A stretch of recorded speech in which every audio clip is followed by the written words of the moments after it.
Ibula Mukelenge Blaise Franklin a fait l'école primaire à Mbatantambo, garçon, à Tuela dans le Congo. Voilà, Mbatantombo, garçon, à Tuela dans le Congo central. École scolaire de Kangu Lukula, toujours dans la province du Congo central. Institut Bomamungu, IBEM, en abrégé, ex-colonie scolaire, voilà, à Boma, toujours dans le Congo central. Saint-François Xavier, au petit séminaire de Mbatakela, toujours au Congo central. Maître Blaise est diplômé universitaire de la faculté de droit de l'université de Kinshasa, où il était chancelier du café juridique. Il est également diplômé d'université à la faculté de droit de l'université de Yuan, dans la faculté de School of Law, je pense que j'arrive. School of Law. School of Law, voilà. Merci beaucoup, c'est un terme anglais, comprenez-moi. En Chine, il est polyglotte, travaillant en français, anglais, chinois notamment. Il est aussi avocat au barreau de Kinshasa, Matete. Maître Blaise est également consultant juridique et expert en nouvelles technologies de l'information et de la communication NTIC depuis 20 ans. Je dois encore le souligner que vous êtes président de l'association des cadres universitaires congolais formés en Chine, AAECC. Voilà. Tout ça là sur vous, ce n'est pas des trop. Non, ça va. On n'est pas né de la dernière pluie. Hein. Voilà. Vous avez quand même un parcours, maître. Mais une grande question de curiosité. Vous qui êtes de Kwango, pourquoi vous allez passer, je dirais, les gros ou la grande partie de votre vie, surtout scolaire, dans le Congo central? Il n'y avait pas des écoles là-bas chez vous? Bon, je pense que c'est un symbole de l'unité telle que voulue en son temps par le président Mobutu. Je crois que c'est l'un des acquis de la politique de Mobutu des décentralisations, où on pouvait être de telle province et on va travailler dans une autre province. C'est dans ce cadre-là que les parents s'étaient retrouvés au Congo central en mutation, et on a profité bien sûr de bonnes écoles du Congo central, le petit séminaire de Mbatakela. Au passage, le cardinal Malula, c'est un ancien du petit séminaire de Mbatakela. Okay. Le président Kassavubu, également un ancien du petit séminaire de Mbatakela. Lorsque nous parlions de l'Institut Bomamungu, IBEM, ex-colonie scolaire de Boma, okay. Le président, l'ex-président angolais Eduardo dos Santos, c'est aussi un ancien de l'IBEM ou de petit séminaire, pardon, de l'ex-colonie scolaire okay. de Boma. Vous avez un parcours élogieux. D'ailleurs, nous avons failli casser les dents ici pour justement présenter une partie de votre cursus. Mais s'il faut maintenant parler de l'actualité, parce que je l'ai dit même à l'annonce de cette émission, aujourd'hui la RDC a célébré l'indépendance, disons, de 1960 à 2024. Cela fait exactement 65 ans depuis notre accession à l'indépendance. Quel bilan dressez-vous d'entrée de jeu? Bien. Ce que je peux dire sur cette question est que quand on fait une petite comparaison historique depuis 1960 jusqu'à ce jour, il me semble que le Congo ait connu très peu de temps de paix totale. Au lendemain de l'indépendance, Mobutu, qui vient avec Kolwezi, Moba, des guerres au niveau de l'Est déjà, avec les Maï-Maï qui commençaient en son temps.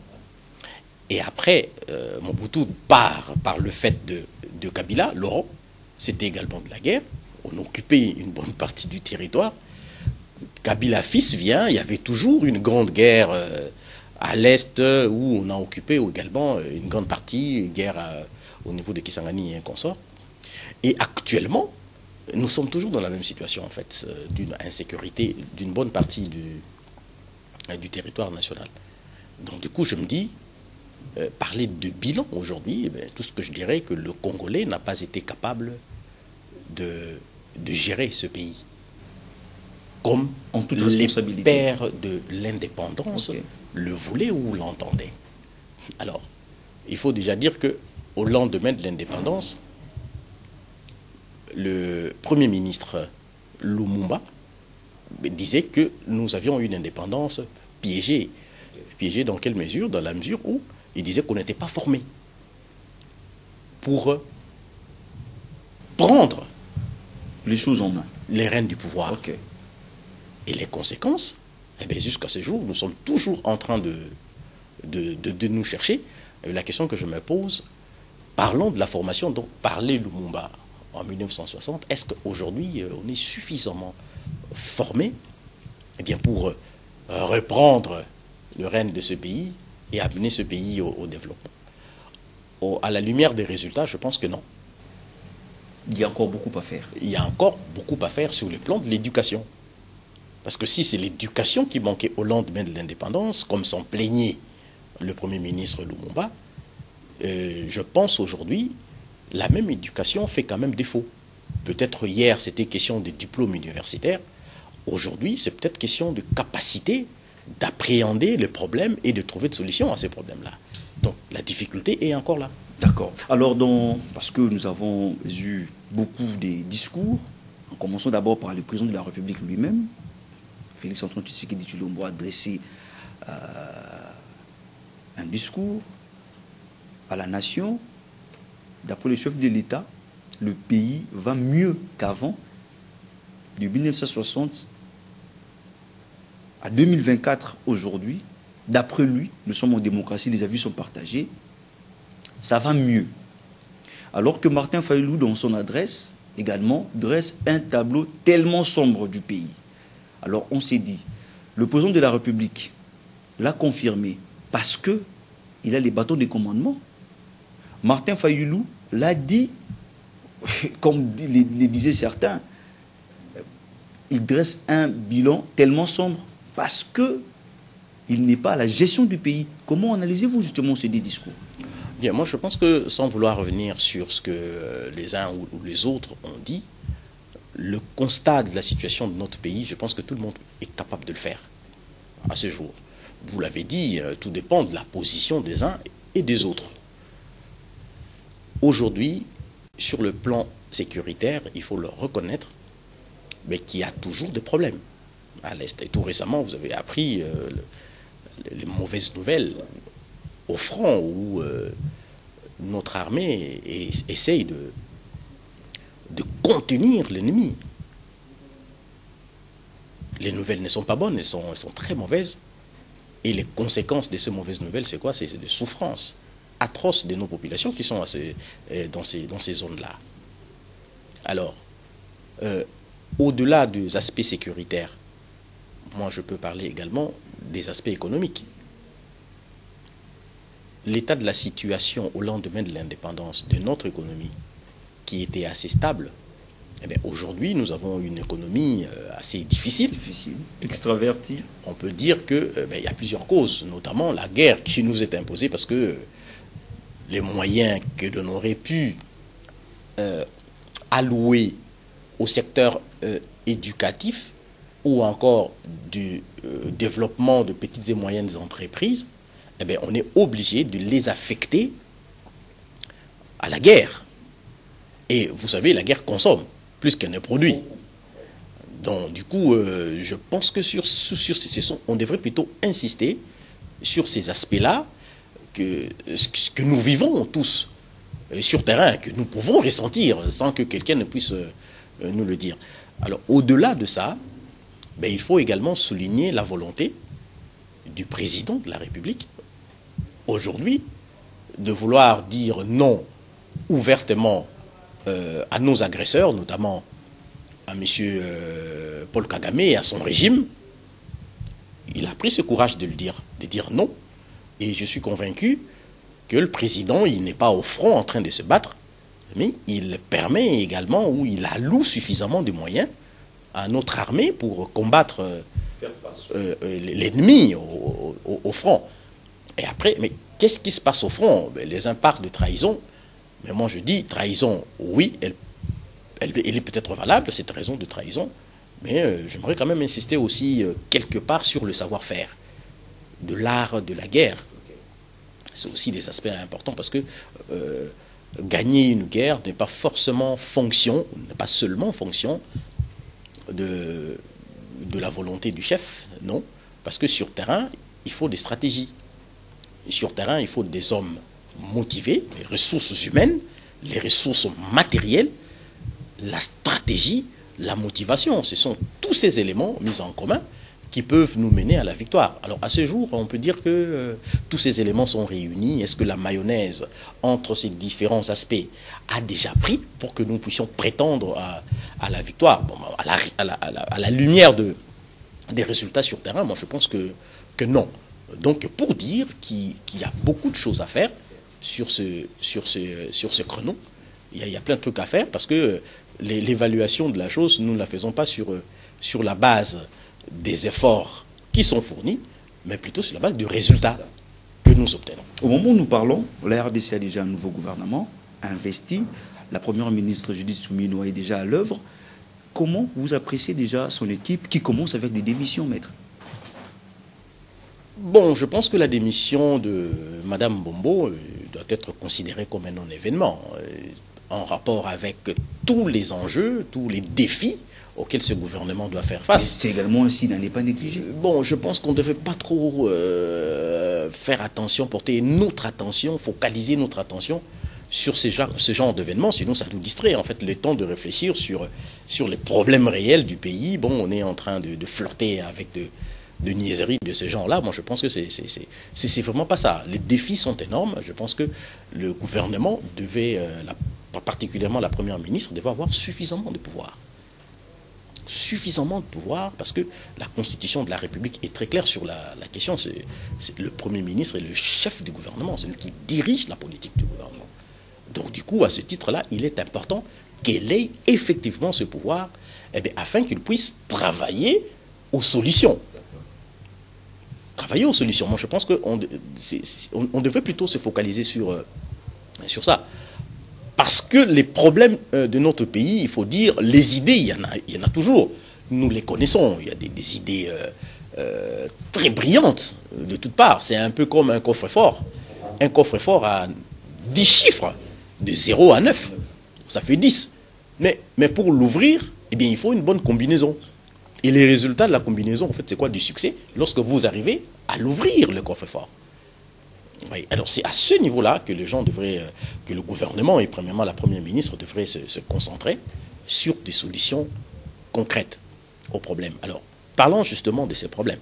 Je pense qu'ils sont énormes. Qui doivent aussi constituer ses priorités. Ils sont énormes, les problèmes de la République. Oui, ils sont énormes. Alors, un gouvernement qui prétendrait, peut-être dans une année, 2 années, ou à la limite 3 années, résoudre tous ces problèmes, je pense que c'est vraiment un leurre. C'est une tromperie, c'est pas possible. Moi, je pense qu'on devrait se concentrer sur des problèmes essentiels. Moi, j'appelle des jalons. Poser des jalons pour l'avenir. Poser des jalons, c'est un peu comme une course de relais, où les résultats de la fin dépendent de tout le monde, de tous les 4 coureurs. N'est-ce pas? Alors, les jalons les plus importants aujourd'hui à poser, c'est quoi? Je pense que c'est la sécurité. On doit insister sur cet aspect sécuritaire. Et tout le monde le sait, que depuis 30 ans que nous nous faisons taper dessus par le Rwanda.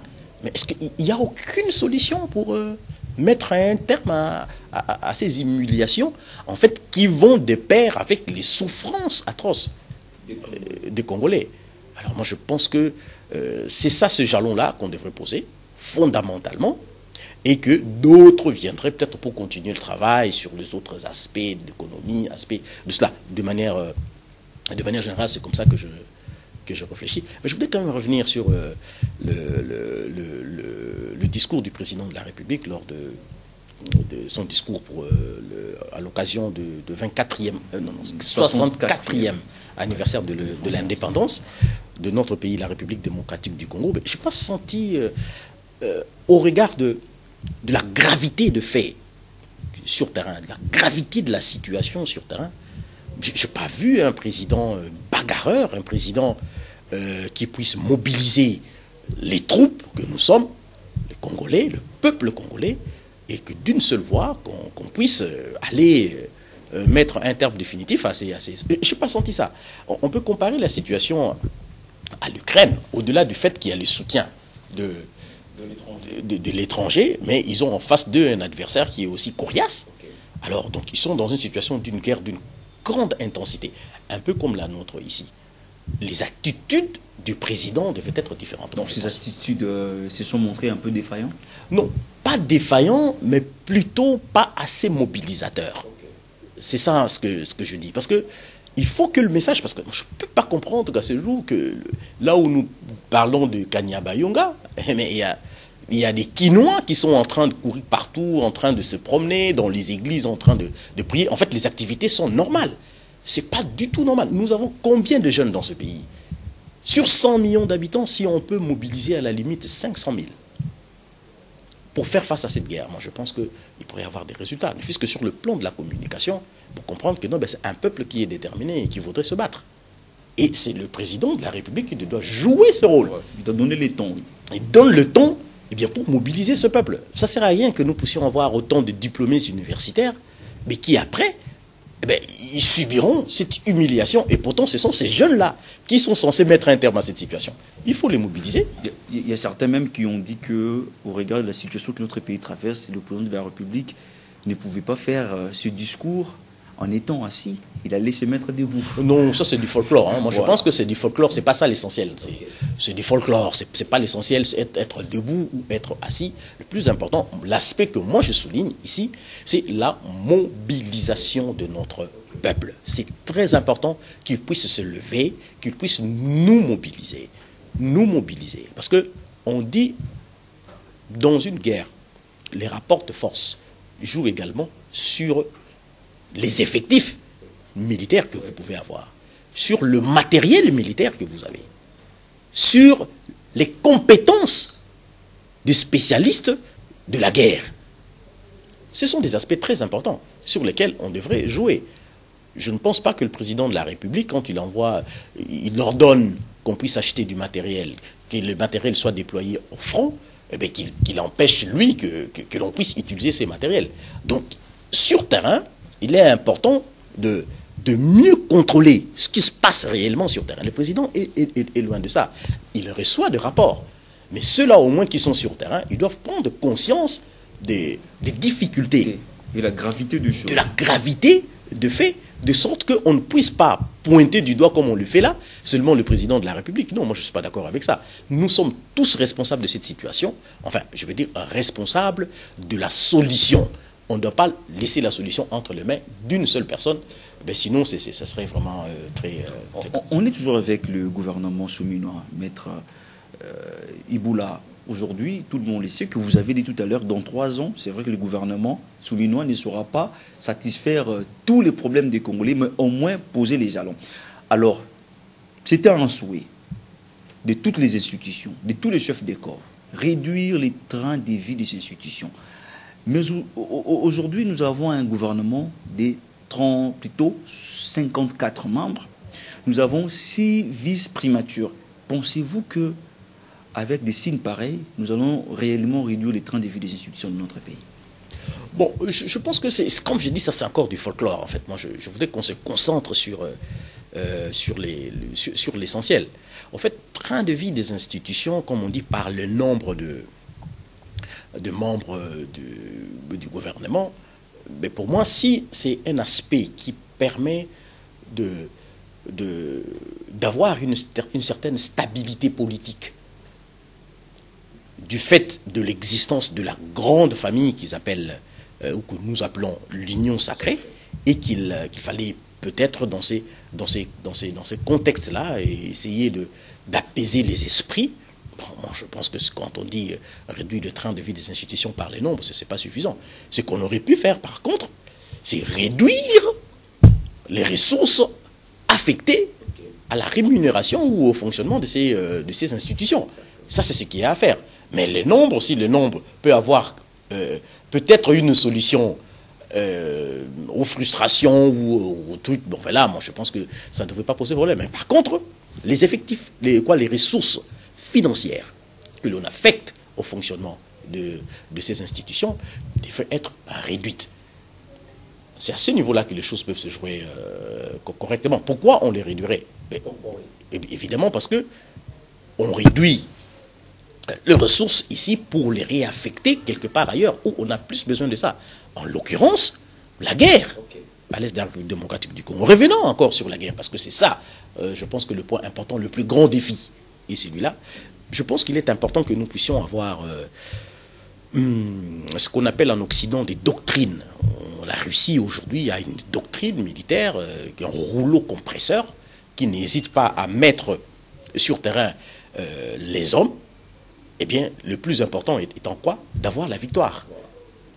C'est ça la doctrine. Ah, pourtant, la doctrine occidentale, entre guillemets, je ne suis pas expert militaire, mais ce que je suis, eh bien, c'est qu'ils ils veulent bien protéger leurs soldats. Ils le mettent dans des véhicules blindés pour qu'ils subissent de bonnes conditions. Moins de pertes. Et puis, ils insistent beaucoup sur la technologie, sur la précision et autres.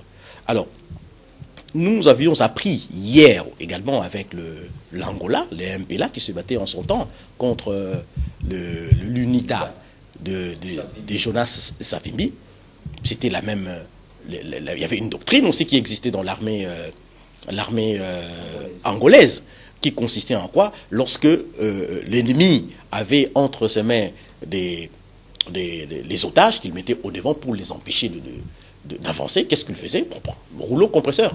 Il tirait sur tout ce qui bougeait, de sorte qu'à l'avenir, et les otages, et même l'UNITA, se disaient que ça ne valait pas la peine de mettre des otages dans un village où vous le prenez en otage, parce que bon, ils vont négocier pour gagner un peu de temps. Non, c'est une doctrine militaire. Alors, je pense que nous devrions avoir ce genre de doctrine également dans notre pays. En réfléchissant, j'aime bien réfléchir, je me dis, nous pouvons être dans 3 cas de figure. Le premier cas de figure, c'est la guerre totale. La guerre totale. Déclencher la guerre. On déclenche une guerre totale. Là, c'est avec le Rwanda, bien sûr. Bon, je crois que l'ennemi, c'est pas seulement le Rwanda, parce qu'il y en a d'autres qui sont avec mais celui qui est trop visible, c'est le Rwanda. Je veux dire le Rwanda, et puis bon, sur ce point-là également, j'aime bien qu'on fasse le distinguo.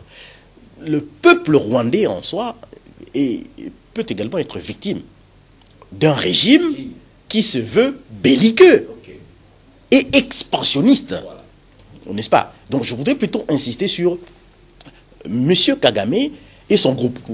Pas le peuple, le Rwandais dans l'ensemble. Non, mais je voudrais parler de Kagame et le peuple rwandais, parce que bon, M. Kagame n'est pas le premier président du Rwanda.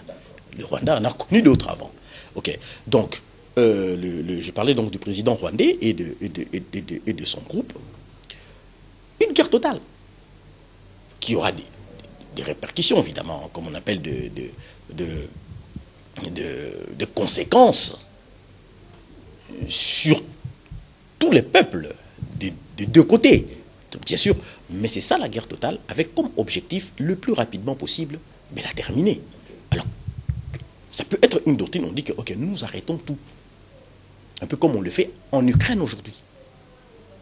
Toutes les ressources humaines de la République démocratique du Congo, je cite la jeunesse congolaise. On mobilise 1 million d'hommes.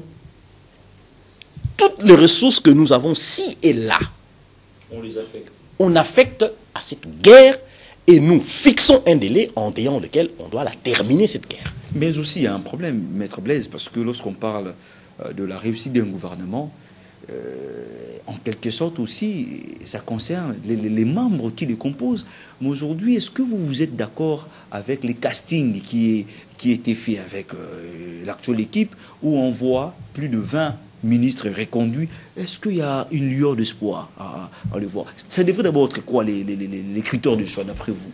Bon, en tout cas, moi, je ne voudrais pas, comme je dis tout à l'heure, c'est du folklore, où on veut être membre du gouvernement, on ne veut pas l'être. Au fond, tous ces ministres, ils ont quel pouvoir en réalité? Mais ils n'en ont pas le pouvoir. Le pouvoir, c'est le Premier ministre, le président de la République. Et c'est pourquoi moi, je m'adresse au président de la République, pas à ces gars-là. Ce sont des gars qu'il faut aligner pour, écoutez, à la fin, exécuter certaines fonctions administratives, point. Et en réalité, c'est ce qu'ils font. Est-ce qu'ils sont vraiment en train de lever des options pour telle ou telle autre situation? Je ne pense pas. Donc je ne voudrais pas vraiment revenir dans ces folklores. En revanche, j'aime bien me focaliser sur les résultats. C'est un constat que je fais de l'extérieur. Je n'ai peut-être pas les éléments concrets, hein, n'est-ce pas, dont dispose le président de la République. Mais le constat que j'ai fait, c'était quoi? C'est que lorsque M. Bemba était ministre de la Défense, je dis, sous réserve d'informations qui sont pas à ma disposition. Mais on a constaté une certaine stabilité au niveau de front.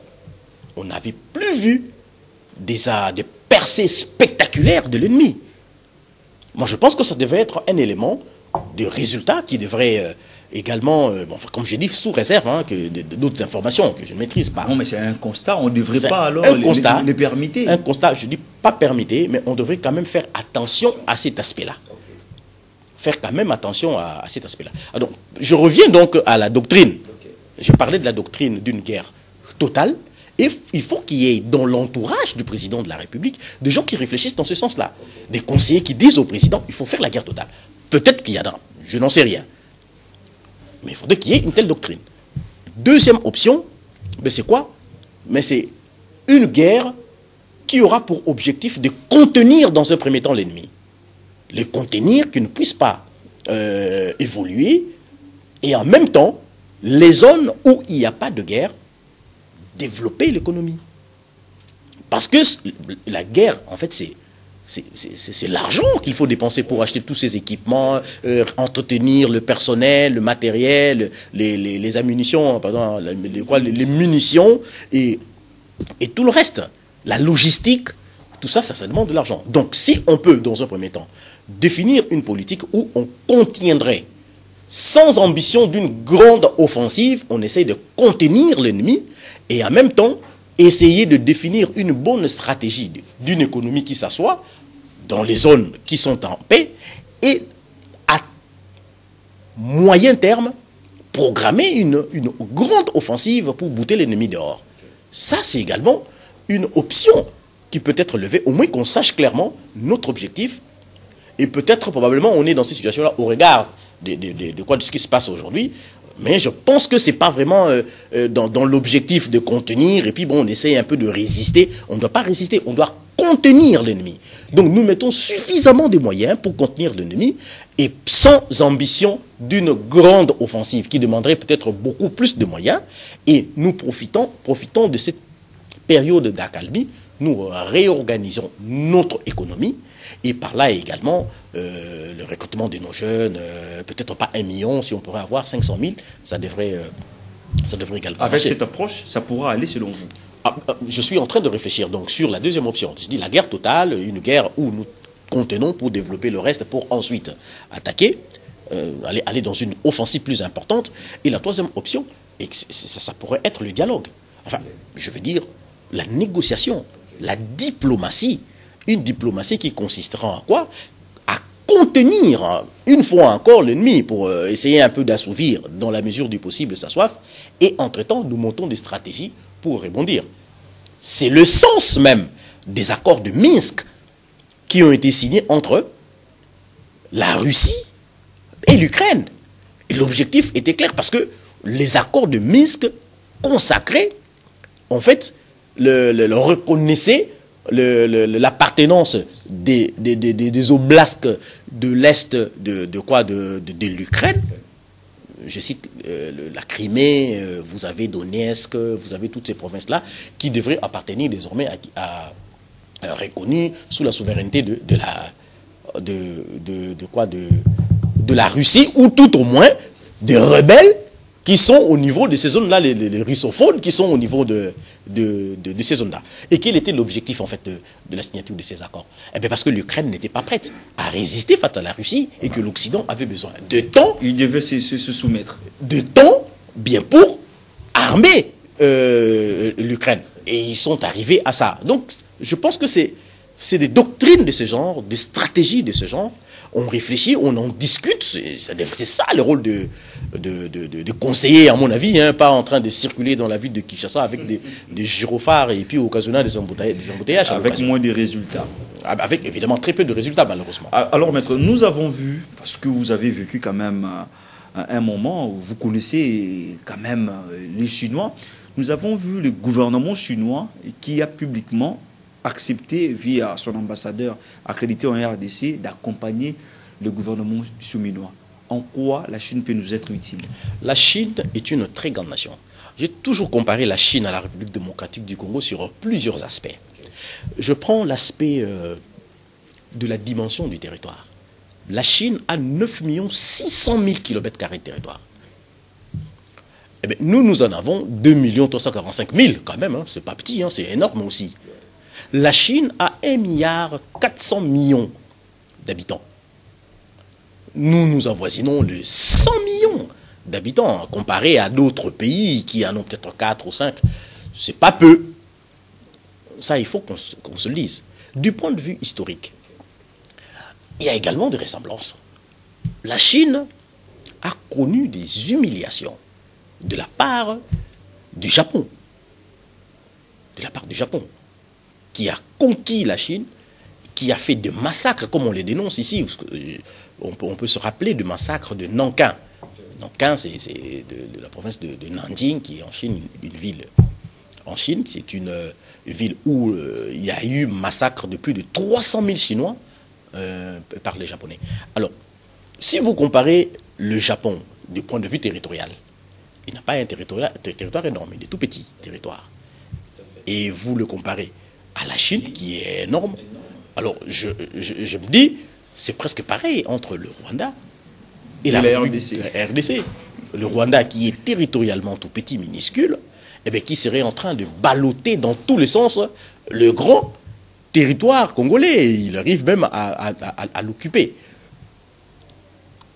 Qu'est-ce que cela veut dire, en fait, la conclusion que je vais tirer sur, quand vous posez la question de l'intérêt et de ce soutien, en quoi peut consister ce soutien? C'est l'expérience que la Chine a, en fait, en matière de gestion, parce qu'ils ont vécu, en fait, ces situations, et ils ont des idées à nous donner, des conseils à nous donner sur ces aspects-là. Je prends un exemple très simple. La ville de Kinshasa compte 15 millions d'habitants, dit-on. Vous avez la ville de Shanghai qui compterait 21 millions d'habitants. Mais si vous allez à Shanghai, vous n'allez pas comprendre comment le transport peut y être si fluide. Comment la consommation d'eau, la fourniture d'eau et d'électricité, c'est parfait. Disponible. Je ne voudrais pas comparer à d'autres villes où vous avez 1 million ou peut-être 900 000, 700 000 qui devrait être un modèle pour la ville de Kinshasa. Non, je pense que là, il y a quand même, c'est le jour et la nuit. Donc, la Chine a de l'expérience à partager avec la RDC. Et à ce titre-là, moi, j'encourage la Première ministre. Et nous allons, dans le cadre de l'association des cadres universitaires congolais formés en Chine, nous rapprocher de la Première ministre pour l'encourager à aller davantage du côté de la Chine pour voir toute son expérience ce que la Chine peut effectivement apporter à la République démocratique du Congo. Je crois que nous pouvons sortir gagnants. Je ne dis pas que la Chine doit être un modèle de la République démocratique du Congo, mais devrait plutôt être une bonne référence en matière de développement économique, en matière d'enrichissement de la population, en matière de sécurité. La Chine a plus de 2 millions de soldats. 2 millions de soldats. Eh bien, allez vous frotter à la Chine et vous ressentirez parce que c'est une réaction musclée. Donc du coup, j'encourage. Donc nous avons beaucoup à gagner de ce contact, de ce rapport avec la Chine. Vous avez toujours pris part souvent à des grands forums qu'organise la Chine, et même au niveau d'autres continents. Il y a déjà un forum prévu au mois de septembre, c'est le forum Chine-Afrique. Est-ce qu'on peut quand même en savoir les défis? Vous savez, la Chine était un pays en voie de développement au lendemain de son indépendance. Enfin, au lendemain de la création de la République populaire de Chine, le 2 octobre 1949. la Chine a toujours cheminé avec les pays, entre guillemets, qu'on appelait à l'époque du tiers-monde. Si la Chine est revenue au niveau des Nations Unies, c'est principalement grâce au vote des États du tiers-monde au niveau de l'Assemblée générale des Nations Unies. Parce qu'il faut que je vous dise qu'avant, je crois, 71 ou 73, c'est Taïwan, qu'on appelait Formose, qui était membre permanent du Conseil de sécurité des Nations Unies, qu'on appelait la République de Chine. Mais par la suite, il y a, je ne dis pas que c'est fondamentalement ou principalement les États africains ou du tiers-monde qui ont joué le rôle le plus important, mais ils ont joué un certain rôle assez important, eh bien, pour que la Chine reprenne sa place au sein des Nations Unies. Également, quand je parle de la Chine, je parle de la République populaire de Chine, qui reprend également sa place au sein du Conseil de sécurité de Nations Unies, de membres permanents du Conseil de sécurité de Nations Unies. Donc, il existe une histoire entre la Chine et l'Afrique. Parlons de la République démocratique du Congo, c'est depuis 1973 ou 1974 que la Chine offre gratuitement des bourses d'études au gouvernement congolais pour les jeunes congolais. Depuis 1974 jusqu'à ce jour, il existe des bourses que la Chine... Donc, il y a une histoire entre nous. Et ce forum a pour ambition, justement, de renforcer cette histoire d'amitié entre l'Afrique et, je veux dire, les États africains et la Chine, et d'autre part, de voir dans quelle mesure la Chine, dans le cadre des échanges entre les États, peut apporter quelque chose aux États africains, évidemment en contrepartie aussi de ressources naturelles et de produits agricoles et autres produits manufacturiers que l'Afrique pourrait apporter à la Chine. Donc c'est vraiment ce cadre-là où les amis, je dis, Chine et Africains, se retrouvent pour discuter, pour réfléchir sur certains problèmes qui se posent à eux tous. Alors sur ce point, il y a le président de notre association, le cordon Bertin Toumba, il a toujours dit que la Chine était comme, en fait, le fleuve Congo. Comme le fleuve Congo. Le fleuve Congo, le nôtre. Mais ça veut dire que chacun, on dit l'eau c'est la vie. Okay. Chacun peut chercher à prendre de l'eau. Oui, oui. Alors, il y a certains qui viennent avec des petits gobelets pour prendre juste pour boire. D'autres viennent avec des citernes pour prendre. D'autres encore avec des motopompes. Vous voyez? Donc, c'est la manne financière qui est là. Donc, c'est à vous d'apprécier la manne dont vous en avez technologique besoin. Qui est là. Donc, c'est à vous de dire, bah, j'ai besoin de quoi, de combien? Allez-y, vous l'aurez là-bas. D'accord. Et donc, c'est pourquoi ce forum-là, il ne faut pas que nous puissions être absents, nous devons y être. Okay. Y aller pour porter notre voix, pour qu'on dise que non, ben voilà, la République démocratique du Congo est amie de la Chine est amie de la République démocratique du Congo, on peut cheminer ensemble pour le développement de peuples de deux bords. Donc justement, nous pouvons noter que ces forums Chine-Afrique va donner des occasions bénéfiques ici pour le peuple congolais. Mais bien sûr. Alors, ben, il faudrait que le peuple congolais aille avec des motopompes. D'accord. Pas avec un petit gobelet pour prendre juste un peu. Le message est passé. C'est clair. C'est à nous de profiter. Et nous avons vécu en Chine. Nous vivons avec les Chinois, quand je dis les Chinois, comme grands investisseurs dans ce pays. Okay. Alors, à ce titre-là, il est important que nous puissions bien définir nos besoins, d'une part, et d'autre part, en réciprocité, essayer de maintenir de meilleures conditions d'investissement. Pour attirer. Oui. Pour attirer ces milliards de dollars chinois qui vacillent, qui ne savent pas où aller. À ce titre, nous étions en train de proposer, d'ailleurs, à l'occasion de la rencontre que nous aurons avec la Première ministre, nous lui en parlerons, d'une entité, d'une structure qui sera exclusivement chargée d'attirer les investissements chinois et d'assister les investissements chinois en République démocratique. Mais est-ce que l'association existe depuis, je dirais un peu, des années? Est-ce que vous avez quand même eu ce courage d'affronter le gouvernement congolais pour justement lui en parler des opportunités, des occasions que nous pouvons bénéficier de la Chine? 1991. Mais elle n'a pas d'impact. Alors, L'impact, hein, il y a eu dans l'histoire de l'association de rencontres avec le gouvernement, l'assistance même que nous avions apportée en son temps à notre gouvernement sur plusieurs points de vue, plusieurs aspects. Mais il y a eu aussi en fait, des obstacles que nous avions rencontrés. Parce qu'on s'est dit que n'étant pas politique, au départ, il y avait des trucs n'étant pas politiques. Donc par moment, vous avez des points de vue à faire prévaloir, mais du fait du rouleau compresseur politique, eh bien, on vous rejette tout simplement. Pour exemple, monsieur qui était ministre des Affaires étrangères, monsieur sous le président Kabila. Non, c'était pas Tambo Mwamba, c'était plutôt chez Okitundu. Il reçoit l'association. On lui a proposé une idée sur le jumelage de villes.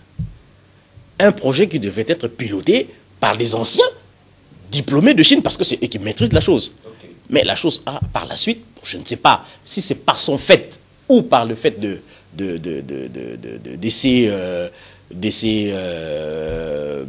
hommes récupérés. Et l'association mise à l'écart. Et ça aboutit aussi à rien. Ça n'a abouti à rien. Tu vois, c'est ce genre d'obstacle dont nous parlons.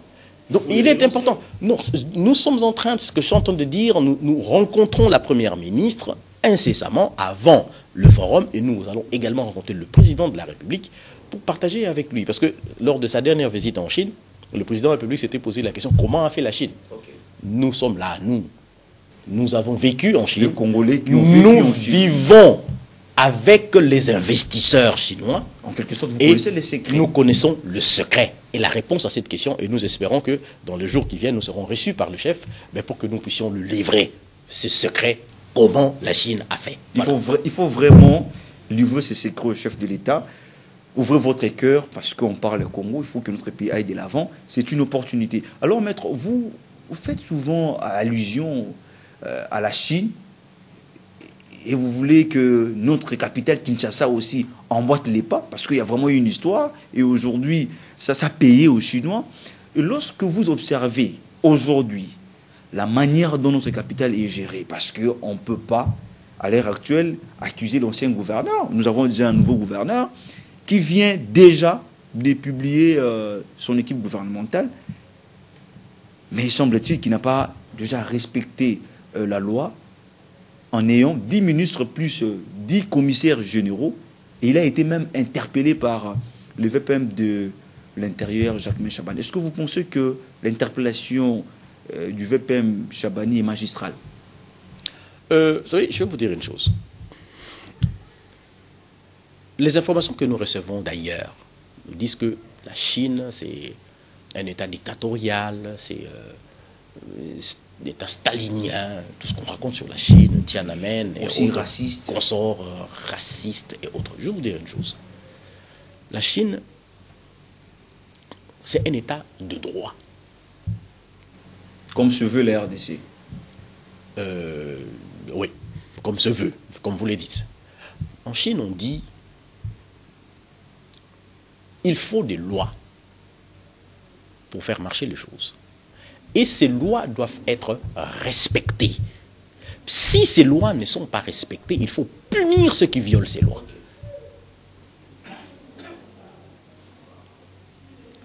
Ceux qui sont déjà allés en Chine, lorsque vous avez commis une faute et que l'officiel chinois vous dit que ce fallu, c'est-à-dire que ça, c'est la loi. Il ne revient pas sur ce qu'il a dit. Le respect des lois. Qui doit respecter les lois? Mais c'est la population qui doit respecter. C'est nous, le pouvoir, qui devons respecter. C'est nous, la population, qui devons respecter. Donc nous devons être exemplaires. La loi. Okay? Si la loi n'est pas respectée, mais c'est aux institutions de faire respecter la loi. Et si elle est violée, c'est lui qui viole, il faut sanctionner. Et l'actuel gouverneur a violé la loi? Mais c'est de l'indiscipline caractérisée. C'est de l'indiscipline caractérisée, c'est pour cette raison qu'il ne peut pas. qu'on ne peut pas faire la cérémonie de prestation de serment ou, je sais pas moi, de l'investiture. Selon même les informations de notre possession, la ministre même de l'Intérieur est encore une policière en fonction. Tout ça, ce sont des questions qui relèvent du respect des règles. Les règles existent et il faut les faire respecter absolument. Mais les premières impressions sont souvent les bonnes, dit-on. Et avec cette allure, est-ce qu'on peut espérer quelque chose? Non, mais vous l'avez dit, vous celui qui a dit que Kinshasa est au bon à non, mais vous l'avez dit. Non, bah oui, évidemment. Sur ce créneau-là, ben, c'est quand même inquiétant. C'est quand même inquiétant si au départ, on n'est pas là. C'était plus simple que de rencontrer le ministre de l'Intérieur, lui présenter déjà les faire part de la difficulté et trouver des voies et moyens pour y parvenir. Mais le faire derrière le dos de son autorité hiérarchique, bon, je pense que là, c'est pas, ça dénote pas enfin, je veux dire que c'est difficile pour nous d'imaginer que ce gouvernement provincial, eh bien, pourra faire les choses dans le sens du respect des lois de la République, parce que nous parlons du respect des lois et des règles de la République démocratique du Congo pour arriver au résultat que tous nous attendons. Donc les premiers pas ne sont pas du tout bons. Non, en tout cas pour moi je pense que c'est pas bon, c'est pas bon. Et l'attitude de Monsieur le ministre de l'Intérieur, moi je pense que cette attitude est très correcte, de taper du poing sur la table et de dire non, vous n'allez pas être comme ça en train de violer les règles en toute impunité. On arrive sûrement à la fin de cet entretien, mais il y a un autre sujet qui bat tellement, qui jaillit beaucoup d'encre salée dans la toile aujourd'hui, c'est cette affaire des lampadaires et forages, où il y a 3 personnes qui sont citées. Je vais même les citer, excusez-moi pour la tautologie. Il y a l'ancien ministre de Finances, Nicolas Kazadi, il y a M. François Robota, l'ancien ministre du Développement rural, et puis M. Mike, je crois un Mike comme ça, responsable d'une entreprise, l'entreprise qui avait gagné ce marché. Ces dossiers, c'est connu de tout le monde. On parle de détournement. Curieusement, le chef d'entreprise, Mike, est aux arrêts. Le ministre Robota est aux arrêts. Déjà la poste centrale de Makala. Mais le premier suspect, Nicolas Kazadi, est libre. Et on apprend que le PGR Firmin Vendée lui a accordé la liberté d'aller se faire soigner, alors qu'on attendait la levée de ses immunités parlementaires à l'Assemblée nationale pour qu'il soit poursuivi. Comment appréciez-vous cette façon de faire? Bon, je crois qu'il y a plusieurs questions qui sont soulevées dans cette affaire, parce que je me dis, tout récemment, il y a eu de poursuites judiciaires spectaculaires contre certains responsables politiques, notamment l'actuel président de l'Assemblée nationale, M.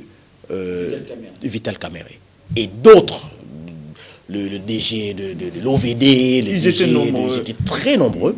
Dossier 100 jours. Oui, de 100 jours, tout ça. Alors, ce qui m'inquiète, en fait, c'est quoi? C'est que comment, en dépit de l'existence de tous ces dossiers, de tout ce qu'il y a eu comme conséquence, de tout ce qu'il y a eu comme poursuite judiciaire, l'aspect dissuasif ne puisse pas exister, qu'on ne puisse pas avoir peur de poser d'autres actes dans le même sens. C'est un point. Ça m'inquiète. Et je pense que pour arrêter ce genre d'attitude, il faudrait une fois encore faire respecter scrupuleusement la loi. Il faut faire respecter les règles. Alors, venons à la question de tels sont aux arrêts et d'autres non. Alors, je ne voudrais plutôt pas être en train de critiquer les options qui ont été levées par les procureurs. Bien parce qu'il le fait sur la base d'un certain nombre d'éléments. Des éléments que je n'ai pas en possession.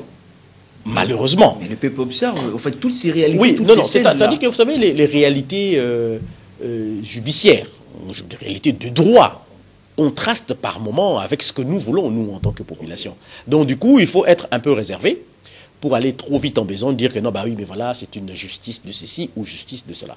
Mais du point de vue de la population, moi, je pense qu'il est important, peut-être, que cette décision soit clarifiée. Okay. Que cette décision soit clarifiée. C'est vrai qu'il y a les aspects inquisitoriels de l'enquête. En ce moment, donc les investigations sont gardées secrètes, ne peuvent pas être dévoilées. Mais pour question également de communication, parce que pas face aux inquiétudes, aux préoccupations de notre peuple, population, oui. Il faudrait quand même clarifier certaines choses.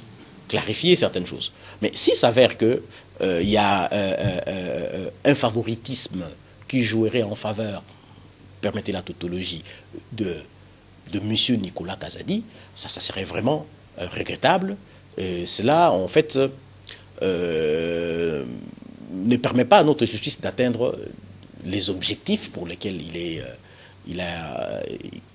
lui a été confié cette mission justement de régulation de la vie. Alors, je voudrais quand même, en chutant, dire un mot sur revenir en fait sur la guerre, parce que c'est ça ce qui est d'actualité. Une fois de plus, d'autres l'ont fait. Je pense que le président de la République devrait prendre ses responsabilités. C'est lui le garant. C'est lui le commandant suprême.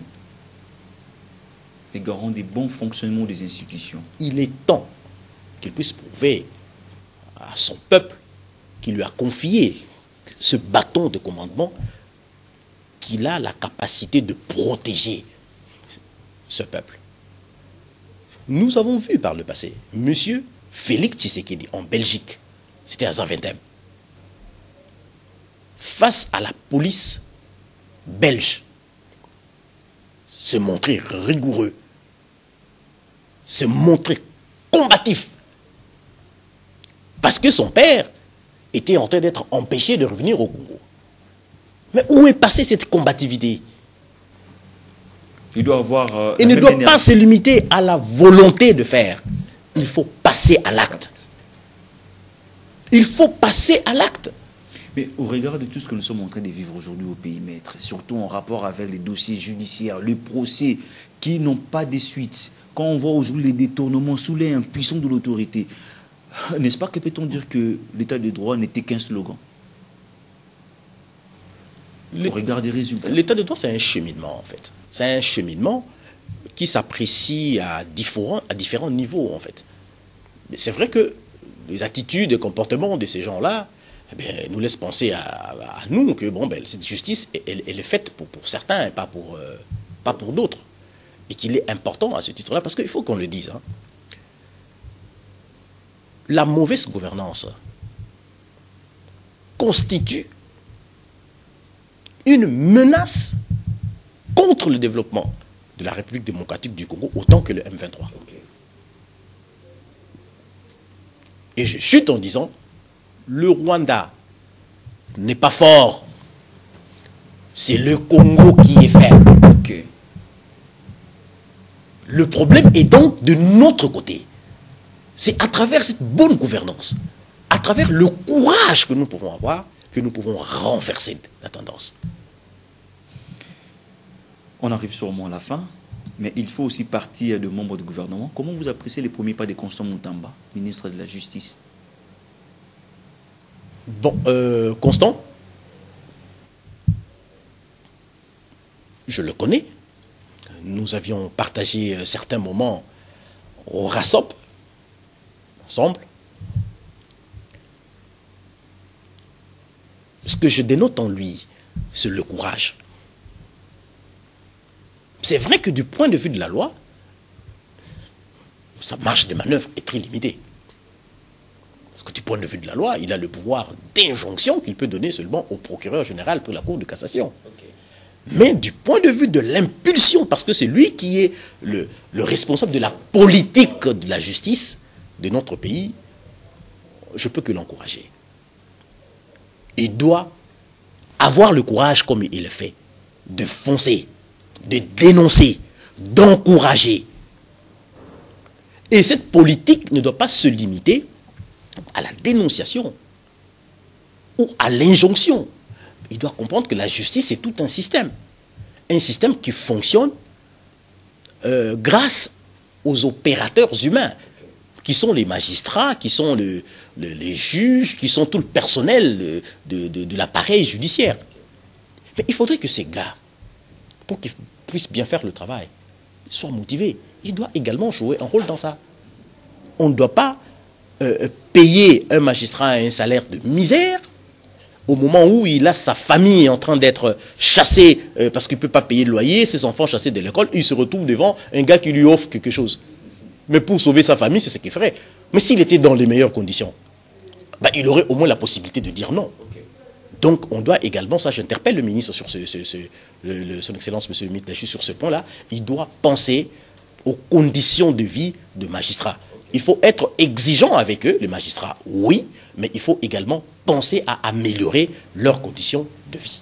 Maître Iboula Moukeleng Blaise Franklin, merci d'avoir répondu à toutes nos préoccupations, mais également à notre invitation. C'est moi.